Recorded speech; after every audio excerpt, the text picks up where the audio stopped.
नमस्कार। दिल्ली विश्वविद्यालय की department of distance and continuing education की इस भवन की लोकार्पण उत्सव के मंच पर उपस्थित दिल्ली के लोकप्रिय मुख्यमंत्री आदरणीय श्रीमती रेखा गुप्ता जी, दिल्ली की शिक्षा मंत्री आदरणीय आशीष सूद जी, यहाँ के लोकसभा के सदस्य आदरणीय Manoj Tiwari ji, vice chancellor Shri Yogesh Singh ji, director school of open learning SOL professor Payal Magoo ji, principal school of open learning professor Ajay Jaiswal ji, dean of colleges professor Balram Pani ji, director south campus professor Rajni Abbi ji, registrar doctor Vikas Gupta ji तथा यहाँ उपस्थित सभी विभिन्न कॉलेजों की प्रिंसिपल, प्राध्यापक तथा अन्य शिक्षा संबंधित महानुभाव और मीडिया के साथीगण, अन्य मित्रगण, आज हम लोगों की एक अच्छी शुरुआत हुई नवरात्र की पहला दिन में। मैं आप सभी को नवरात्र का शुभेच्छा देता हूं, आपको अनेक अनेक बधाई। जब देश में हम लोग सेवा पखवाड़ा मना रहे हैं, ये सभी 17 सितंबर माननीय प्रधानमंत्री जी की जन्मदिन से 2 अक्टूबर पूज्य बापू और शास्त्री जी की स्मृति तक, ये 15 दिन देश सेवा को समर्पित होके देश में रचनात्मक कामों की एक नई जन संपर्क, जन आंदोलन, जन अभियान करे। आज देश इसको एक लोक महोत्सव के रूप में मना रहा है। उसी श्रेणी में आज मेरे को आदरणीय रेखा जी बता रही थी, मैं सुबह से विभिन्न कार्यक्रमों में खुद को जोड़ते हुए आज हमारे बीच में पहुंचे हैं। मैं उनको शिक्षा विभाग की ओर से बधाई देता हूं, उनको धन्यवाद भी देता हूं। मित्रों, बीते कल शाम को माननीय प्रधानमंत्री जी ने हमको सबको संबोधित किया है। स्कूल ऑफ ओपन लर्निंग की आकार, स्वरूप, व्याप्ति बढ़नी चाहिए, इसलिए तो नया भवन का निर्माण हुआ और आने वाले दिनों में यह भवन दिल्ली की ओर नीचे तक जाए, यह हमारी शुभेच्छा है। लेकिन इसको क्यों बढ़ाना है? मित्रों, प्रधानमंत्री जी ने एक लक्ष्य देश के सामने 2047 यानी आज से 22 साल के बाद देश को विकसित करना है, भारत को डेवलप करना है। अगर देश को डेवलप करना है तो कोई एक बेंचमार्क तो बनानी पड़ेगी। डेवलप्ड यानी ये डेवलप्ड बेंचमार्क कहां से शुरू होगी? दिल्ली से ही शुरू होगी। अगर हमारे सामने, देश के सामने टारगेट 22 साल की बाद है, 47 तक है, मैं मानता हूं दिल्ली की लक्ष्य 2037 तक है। कम से कम आने वाले 11-12 साल में दिल्ली को हमारे महाप्रभु श्री जगन्नाथ जी की नई रूप 12 साल में एक बार आती है, नव कलेवर होती है। कम से कम देश की ऐतिहासिक शहर, देश की राजधानी की दायित्व है खुद को, यह कोई सरकार की दायित्व नहीं है। यह देश की सभी नागरिकों की, और दिल्ली में रहने वाले, मैं भी देख रहा था, दिल्ली में नागरिक लगभग 2.4 करोड़ लोग हैं। ये नागरिकों की दायित्व है कि हमें 2037 तक, तब तो ये बेंचमार्क होगा तो आने वाले 10 साल में कम से कम बाकी लोग उससे जुड़ेंगे। ये तो कोई रॉकेट साइंस है नहीं। तो यह लक्ष्य पूरा करने की मार्ग क्या है? यह लक्ष्य पूरा करने की मार्ग है शिक्षा। शिक्षा सभी आयामों की, सभी विषयों की मातृ केंद्र है। ये mothership of all the initiative शिक्षा ही करेगी। इसलिए जब हम लोग आज स्कूल ऑफ ओपन लर्निंग जैसे एक 1962 यानी लगभग 60 सालों की विरासत के ऊपर हम लोग एकत्रित हुए हैं, और इसकी विद्यार्थी कौन रहे सब हम गौरव के साथ अभी वर्णन किए। और मैं नहीं मानता हूं, रेखा जी अभी कह रही थी और मैं मानता हूं उसकी समाज में ऐसे एक धारणा है जिनकी शायद कुछ व्यस्तता रही होगी, ऐसे लोग ओपन लर्निंग में आते होंगे या कम आता होगा, मैं ऐसे नहीं मानता हूं। ऐसे होता, देखो कॉलेज स्कूल में जो आता है वो थोड़ा रिलैक्स मूड में रहता है, पढ़ ही रहा हूं, बचपन है, रोमांटिक आइडिया, घर में कॉलेज के नाम पे आते हैं, क्या क्या करते हैं भगवान को मालूम। लेकिन जो काम के साथ पढ़ता है वो ज्यादा जिम्मेवार है, इसलिए मैं इसमें से जुड़ने वाला, मैं तो आने वाले दिनों में भारत को विकसित करना है तो राष्ट्रीय शिक्षा नीति ने कहा है अर्निंग एंड लर्निंग दोनों करना पड़ेगा। इसलिए प्रधानमंत्री जी ने आते ही अप्रेंटिसशिप और अभी 1 करोड़ लोगों को इंटर्नशिप की, सारे कंपनियों को, कॉर्पोरेट अफेयर्स मिनिस्ट्री इस काम पे लगा है, सारे कॉर्पोरेट्स छोटे से लेके बड़े व्यवसायी तक सभी को इंटर्नशिप में लोगों को रखना पड़ेगा। भारत सरकार भी पैसा दे रही है, उन कॉर्पोरेशन से भी पैसा लाया जा रहा है, यानी अर्निंग प्लस लर्निंग। तो कहां पढ़ेगा वो? ओपन लर्निंग में पढ़ेगा। मित्रों, ओपन लर्निंग की कैपेसिटी बढ़ेगी तब जाके हम देश में हम इसको विकसित कर पाएंगे। ये कोई रॉकेट साइंस नहीं है, ये एक सोशल प्रोसेस है, ये एक साइंटिफिक पाथवे है, इसके अलावा कोई रास्ता नहीं है, कोई जादू की छड़ी नहीं है। लोग हमें पूछते हैं कि भाई H1B वीजा का क्या करोगे? हम कहते हैं मैं तो समझता ही नहीं हूं H1B वीजा है क्या। मेरे देश में 100 में भी हिसाब लगा रहा था, मैं भी AI को पूछा, मेरे HI AI को पूछा। मैं एक चीज आपको दायित्व देके जाएंगे योगेश सिंह जी जब बता रहे थे, आप थोड़ा सारे जिम्मेदारी पायल जी के ऊपर डाल रहे थे। पायल जी आपका वहां भी भवन है, वो आपका है, पायल जी आपको ऐसे करना चाहिए, इसे वीडियो लगा दो, ऐसा नहीं चलेगा योगेश सिंह जी। ये गुप्ता जी से बात करके आए होंगे, कितना बोलना, ऐसा नहीं चलेगा, आपको ही फ्रंट से लीड करना पड़ेगा। आप देश की टेक्निकल एजुकेशन की अगर मेरे दृष्टि से 10 अच्छे प्रोफेसर हैं, उसमें से हमारे योगेश सिंह जी एक हैं। ये पायल जी बेचारे छोटी बहन उनकी खुश हो रही, देखो मेरे को घर दे दिया, मेरे को गाड़ी भी दे देगी, मेरे को इतना अधिकार दे दिया, ऐसे कैसे होगा? इतने में काम नहीं होगा। मित्रों, हमारे देश में 146 करोड़ लोग हैं और उसमें आज हमारी हायर एजुकेशन में ग्रॉस एनरोलमेंट रेशियो 30% है, जो दिल्ली की 49% है, दिल्ली ज्यादा है। उसमें उस नंबर को लगभग 4.5 करोड़ लोग हैं। मेरे हायर एजुकेशन वर्टिकल, मेरे स्कूल में 25 करोड़ बच्चे हैं, मेरे कॉलेज में 4.5 करोड़ बच्चे हैं। मेरे 30 करोड़ बच्चों में से 10 लाख लोग बच्चे विदेश में पढ़ने जाते हैं, जाना ही चाहे जाएंगे। भारत के बच्चों को नहीं लेंगे तो दुनिया की अर्थनीति में चुनौती आएगी, मैं आपको कह के जा रहा हूं, इसलिए लेंगे ही लेंगे। भारत की बिना विश्व की चिकित्सा सेवा, सर्विस इंडस्ट्री, ये सारे में चुनौती आएगा। कोई भ्रम में रहना है तो रहे। और हम तो 15 विदेशी विश्वविद्यालयों को भारत में बुला चुके हैं और आने वाले दिनों में हमारी शिक्षा व्यवस्था में, राष्ट्रीय शिक्षा नीति में प्रधानमंत्री जी ने जो व्यवस्था की है, कतार में लोग खड़े हैं विदेशी विश्वविद्यालय, अच्छे।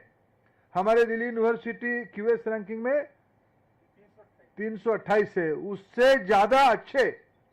अच्छा, दिल्ली विश्वविद्यालय हमारा नंबर 1 है, भले ही कई उसकी व्याप्ति के कारण वो QS रैंकिंग में थोड़ा ऊपर नहीं आ पाता है, लेकिन दिल्ली विश्वविद्यालय ततुल्य, इक्विवेलेंट टू दिल्ली यूनिवर्सिटी 15 विश्वविद्यालय भारत में आ चुके हैं।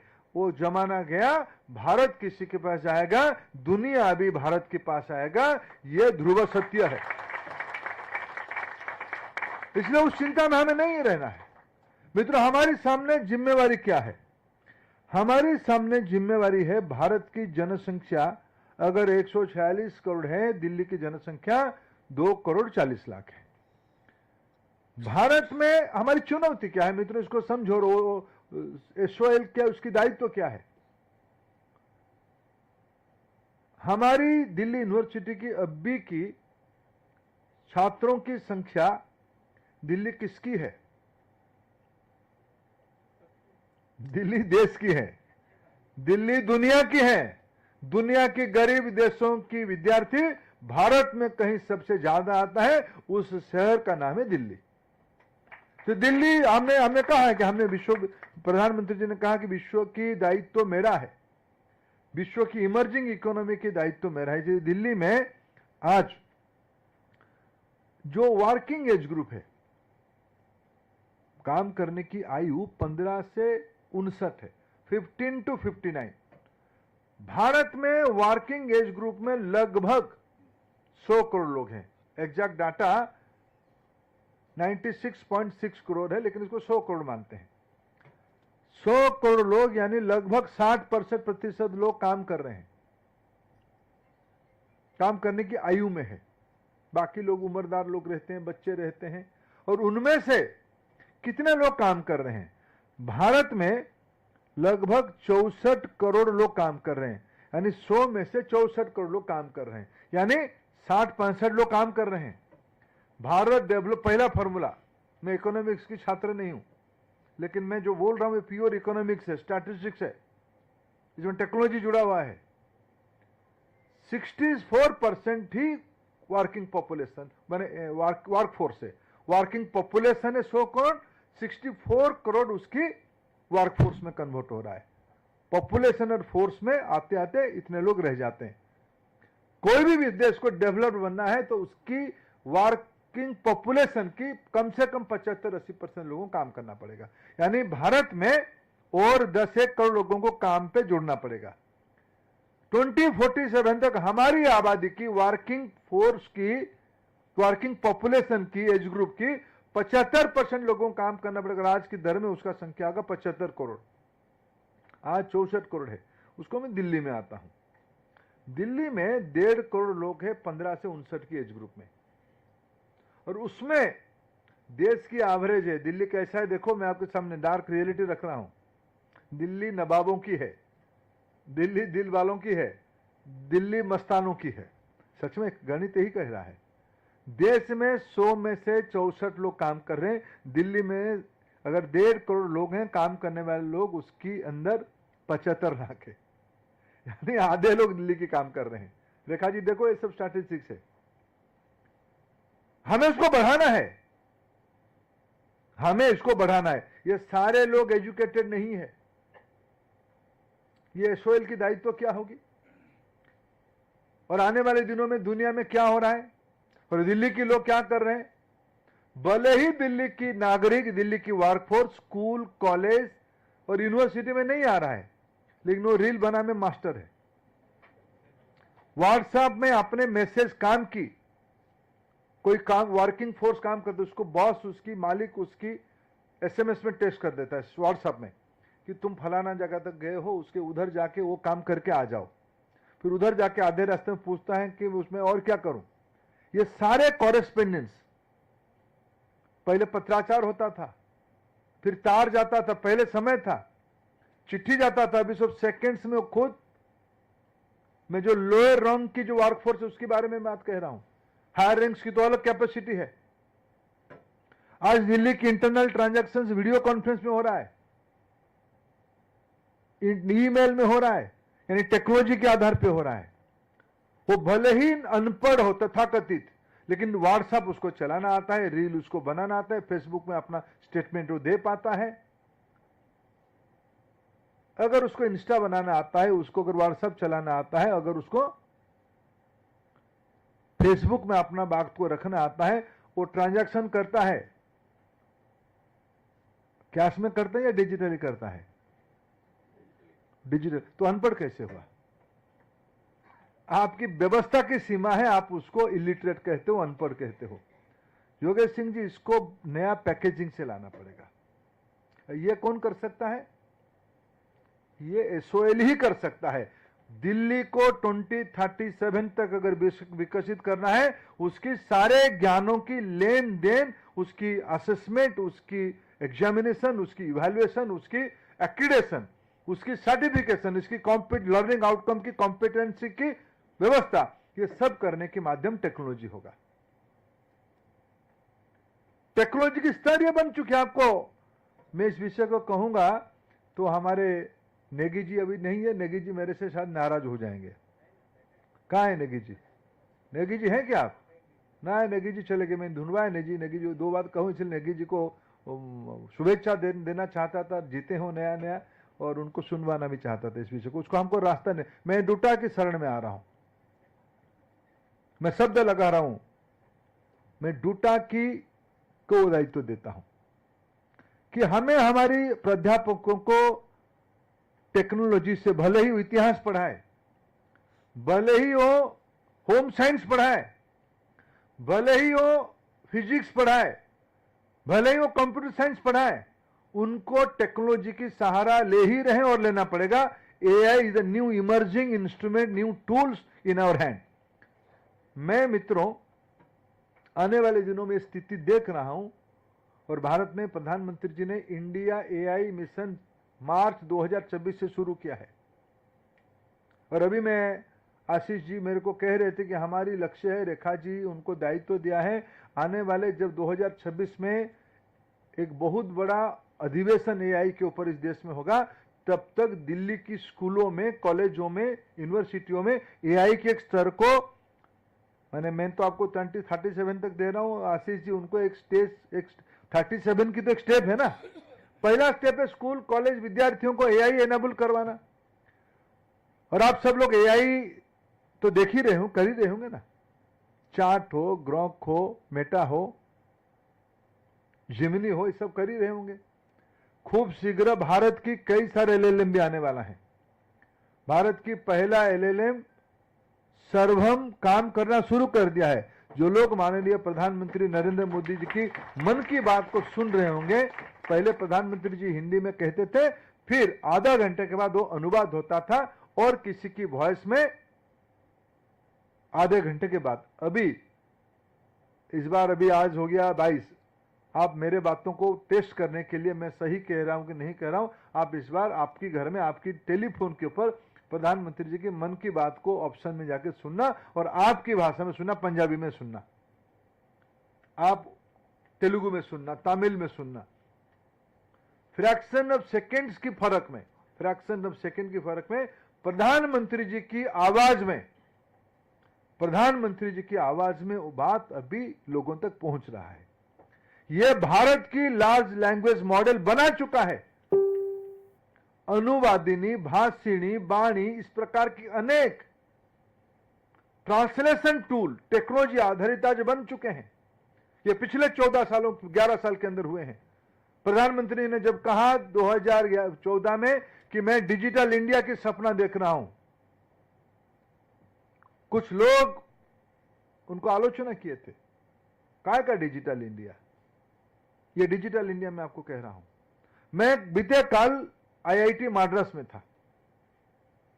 मित्रों, आईआईटी में पढ़ने वाले बच्चों को भी पहला साल, भारत की विभिन्न इलाका से आईआईटी लोग पहुंचते हैं, उनको पहला साल फर्स्ट सेमिस्टर में एटलीस्ट कम्युनिकेशन में चैलेंज होती है। ये रिसर्च में आया, हम लोग लगे हैं उसको कैसे समाधान करें, समझें।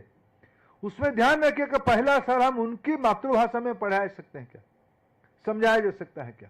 और एनईपी ने कहा कि हमको मातृभाषा में पढ़वाना पड़ेगा। भारत में 22 शेड्यूल लैंग्वेज है, अनेक स्थानीय भाषा है। सीबीएसई की तो पढ़ाई इंग्लिश और हिंदी में होती है। यह कैसे होगा? इसको खोज करते करते हमने एआई एनेबिलिटी का बात समझ में आई। आने वाले दिनों में मैं बीते कल मद्रास आईआईटी में देखा, वहां की विद्वान प्रोफेसर कामाकोटी योगेश सिंह जी क्लास ले रहे हैं कंप्यूटिंग की। 3rd सेमेस्टर में क्लास ले रहे हैं कंप्यूटिंग की, पढ़ा रहे हैं इंग्लिश में। थोड़ी देर के बाद उन्हीं की शब्द में, आपको उड़िया कहना आता है? आप उड़िया में कह पाओगे क्या? तेलुगु में, तमिल में, अरे कहिए, हाँ, नहीं कह पाऊंगा। योगेश सिंह जी आने वाले 15 दिन के अंदर आप उनको सुनोगे। मैं आपको अपेक्षा रखूंगा, आप एक डेमोन्स्ट्रेशन दो, सर्वम से बात करो, दिल्ली की सारे प्राध्यापकों को बुलाओ, डूटा को बिठा के समझाओ। आपकी वॉइस 15 दिनों में टेक्नोलॉजी के माध्यम से 4-5 भाषा में आप कह सकते हो। ये टेक्नोलॉजी को मैं कल दिख के, भारत की नौजवानों का द्वारा LLM बनाई गई है, उसी में जो लोग हमको कहते रहे कि भाई हम आपको वीजा नहीं देंगे, मत दो, हमारे बच्चे बना ही लेंगे, बना ही लिए हैं। कोई हमें कंफ्यूजन, हम तो कंफ्यूजन में नहीं है। चंद्रयान बनाने वाले हम ही बना लिए, 600 करोड़ रुपया में बिना IIT की पढ़े हुए लड़कों ने ही बना लिया, वैज्ञानिकों ने बना लिया। यह भारत की इसरो की ताकत है। बाकी ब्रह्मोस वगैरह की बात मैं नहीं कहूंगा। इस बार तो ऑपरेशन सिंधु ने भारत की रक्षा उपकरण की, डेफटेक की, डिफेंस इक्विपमेंट्स की अपने पराकाष्ठा दिखाई है। हम कर सकते हैं मित्रों। हमें दिल्ली को GR को 90% करना है। हमें उसमें टेक्नोलॉजी पढ़ानी है, हमें उनको स्किल पढ़ानी है, हमें उनको लैंग्वेज प्रोफिशिएंसी पढ़ानी है, हमें उनको बिजनेस मैनेजमेंट पढ़ानी है, हम उनको सॉफ्ट स्किल समझानी है। ये फिजिकल की दुनिया जैसे हमने किया है। हमारे दिल्ली के नागरिकों ने अभी ट्रांजैक्शन रेडी पटरी वाले से लेके बड़े लोग तक कोई भी कैश में नहीं करते, हमने किया है। ऐसे पढ़ाई को कन्वर्ट करेंगे। आज UPI हमारा UPI दुनिया की मीडियम ऑफ एक्सचेंज बनने जा रहा है। अनेकों देशों ने भारत की UPI को अडॉप्ट किया है। हम पड़ोस के देशों में जाएं, यूरोप की कुछ देशों में जाएं, हम इंडियन करेंसी में पेमेंट करें तो वो एक्सेप्ट हो जाए, कोई $1 की यूरो की चक्कर नहीं रहेगी। जैसे यह संभव हुआ, आपकी समर्थ भी तो आप ही ने बनाया। सॉफ्टवेयर किसने बनाया? आपने बनाया। ये दिल्ली यूनिवर्सिटी वाले हनुमान है, इनकी पूंछ में आग लगानी पड़ती है और आपको करना पड़ेगा। योगेश सिंह जी, आपके वहां लगभग 4 लाख बच्चे डिस्टेंस लर्निंग में पढ़ रहे हैं, ओपन स्कूल्स में। ठीक नाम है, ओपन स्कूल है। और मैं ओपन स्कूल पढ़ने वाला, मेरे को किसी ने कभी कहा कि भाई ये जो आपकी B स्कूल में स्पेशलाइजेशन पढ़ाया जाता है, मार्केटिंग, फिर प्रोडक्ट, फिर ब्रांडिंग, अलग अलग पढ़ाया जाता है। बोले दिल्ली रेलवे स्टेशन के सामने जो हॉकर बैठता है वो ऑक्सफोर्ड की पढ़ा हुआ MBA है, वो अहमदाबाद IIM की स्टूडेंट है। मतलब कैसे? बोले देखो, वो गर्मी के दिनों में सुबह फल बेचेगा, उसका एक स्टोरी गाना गाएगा। वो फल कैसे अच्छा है, जो लोग ऑफिस से आएंगे फल खा के जाएंगे तो उनका स्टोरी वही हॉकर बिक्री करेगा। दोपहर के समय में वो थोड़ा टिफिन बिक्री करेगा, थोड़ा लाइट फूड बिक्री करेगा, उसकी स्टोरी अलग होगा, बिक्री करने वाला वही है। इवनिंग आवर में चाय बिक्री करेगा, उसकी लैंग्वेज और मार्केटिंग स्ट्रेटेजी अलग है, लेकिन व्यक्ति वही है। शाम को वो फूल बिक्री करेगा, दिन में 1-2 बार थोड़ा बाकी कपड़े उपड़े कंगी उंगी भी बिक्री करेगा। एक व्यक्ति दिन में सीजन के हिसाब से उसकी प्रोडक्ट, कभी गर्मी के दिनों में जूस बिक्री करेगा, ठंडाई बिक्री करेगा, ठंडे के दिन में कॉफी बिक्री करेगा। व्यक्ति वही है। उनके ऊपर फिल्म बनी है। ऐसे सारे हॉकर्स के गाने के ऊपर अनेक फिल्म भी बने हैं। अभी इन दिनों में मनोज जी गाना खूब चला ना, काचा बादाम की गाना आपने सुने कि नहीं? बंगाल में कोलकाता से नॉर्थ बंगाल की ओर जाते जाते ट्रेन चलते हैं, उस इलाके में काचा बादाम का ट्रेन में जो पका के बिक्री करते, उसकी जो हॉकर ने गाना गाया वो नेशनल सेंसेशन बना। इसलिए आप जो कामकाजी लोग हैं, आप सरोजिनी मार्केट जाओ, चांदनी चौक जाओ, इनकी जो हॉकर की ब्रांडिंग है ये अच्छे B स्कूल्स की स्किल से ज्यादा अच्छा है। इसलिए कॉम्पिटेंसी बेस्ड सोसाइटी बनाने, इसलिए प्रधानमंत्री जी कहते हैं डिग्री की अपनी महत्व है, लेकिन उससे ज्यादा महत्व कॉम्पिटेंसी की है, हुनर की है। ये कौन देगा? दिल्ली को ये 1.5 करोड़ लोग जो वर्किंग एज ग्रुप में लोग हैं, कम से कम उनमें से 1 करोड़ 20 लाख 30 लाख लोग काम करनी चाहिए।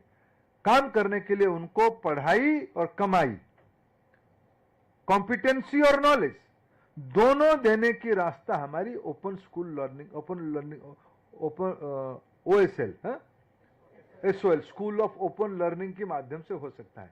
ये आप अगर छोड़ दोगे, पायल जी कॉम्पिटेंट डायरेक्टर है, लेकिन आप टेक्नोक्रेट हो योगेश जी, आप ऐसे ही छोड़ दोगे तो कैसे होगा। और ये सारे प्रिंसिपल लोग बैठे हैं, अच्छे प्रिंसिपल बैठे हैं। ये दिल्ली में और एक चीज मैंने देखा, मैं कभी माननीय प्रिंसिपालों को थोड़ा मेरे ओर से निमंत्रण दीजिए और मेरे को चाय पे उनके साथ बुलाइए। आपकी एक लड़ाई है, प्रिंसिपल और वाइस चांसलर के एक मधुर संपर्क है। आपको बॉस इज राइट, सब आपको मानते हैं, कौन नहीं मानता है, लेकिन उनको और ऑटोनॉमी चाहिए। और मैं आपके गारंटर बनना चाहता हूं, लेकिन autonomy with accountability, performance related autonomy होगा। और मैं आपको कहूं दिल्ली में क्या है, दिल्ली में एजुकेशन सिस्टम पे एक देश आता था पढ़ने के लिए। दिल्ली देखो, दिल्ली माननीय प्रधानमंत्री दिल्ली की विद्यार्थी है, माननीय शहरी विकास मंत्री दिल्ली की विद्यार्थी है, माननीय दिल्ली की मुख्यमंत्री दिल्ली की विद्यार्थी है, शिक्षा मंत्री दिल्ली की विद्यार्थी है, वाइस चांसलर दिल्ली की विद्यार्थी है। मैं ही अकेले नहीं हूं। मैं आप स्कूल ऑफ ओपन लर्निंग में मैं कुछ कोर्स कर ही लूंगा। मेरे कॉम्पिटेंसी को इज लाइफ लॉन्ग लर्निंग, मैं ही रहता हूं लगभग, तो मैं कर ही लूंगा। कोई मेरे आवश्यकता कोर्स में पक्का कर लूंगा। तो मैं भी दिल्ली की समय में, दिल्ली में कौन अभी, दिल्ली में डूसू की नया पैनल को मेरा अनेक अनेक बधाई है। जो लोग जैन जी की कंफ्यूजन के बारे में कह रहे थे, दिल्ली यूनिवर्सिटी की नौजवानों ने उसको उत्तर दिया, उनको बधाई। जिन्होंने नहीं, दिल्ली तक रुकिए, हैदराबाद तक मत जाए, हम दिल्ली की आज चर्चा कर रहे हैं। मैं नेगी जी को बधाई देता हूं, उन्होंने डूटा ने फिर अपना परचम लहराया, जिनको बिठाना था उनको बिठाया। दिल्ली के सारे शिक्षकों का आभार और डूटा को भी बधाई। दिल्ली की जो कॉरपोरेशन में है, आप तो बैठे यहां कॉरपोरेशन के प्रतिनिधि, कॉरपोरेशन भी एक ही लाइन पे है। दिल्ली की मुख्यमंत्री के नेतृत्व में व्यवस्था भी एक ही लाइन पे है। केंद्र सरकार में माननीय प्रधानमंत्री जी के नेतृत्व में एक ही लाइन पे है। डूसू, डूटा, कॉरपोरेशन, दिल्ली सरकार, भारत सरकार, शायद दिल्ली के इतिहास में पहली बार एक लाइन पे है। अगर दिल्ली की शिक्षा व्यवस्था, और संजोग देखिए, दिल्ली की मुख्यमंत्री और शिक्षा मंत्री दोनों तो दिल्ली यूनिवर्सिटी के हैं।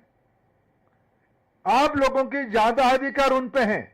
दिल्ली की शिक्षा परिवार जो है, teacher, students, non teaching staff, अभी भी मैं ये हमारी ये कही कि मैंने उनको फोन किया, ऐसा नहीं है, ये हमारी नेत्री रही, भले हमारी छोटी बहन है, हमारी अत्यंत श्रद्धा की पात्र है, लेकिन हम आते थे बाहर से JNU की चुनाव लड़ाने।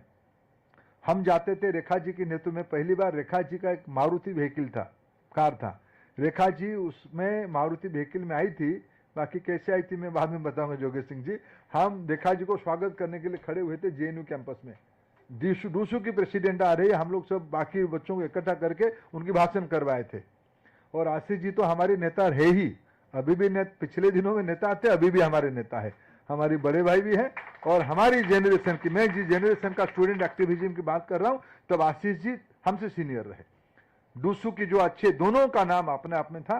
लेकिन इसीलिए मैं कह रहा हूं कि इस प्रकार की एक शिक्षा को नजदीक से समझने वाला, दोनों ने जो अपना भाषण किया, इनकी आत्मीयता शिक्षा व्यवस्था के प्रति, डूसू को पहचानने में, डूसू की चुनौतियों को समझने में, डूसू को आगे बढ़ाने में। उन्होंने कहा कि मैं तो हूं ना।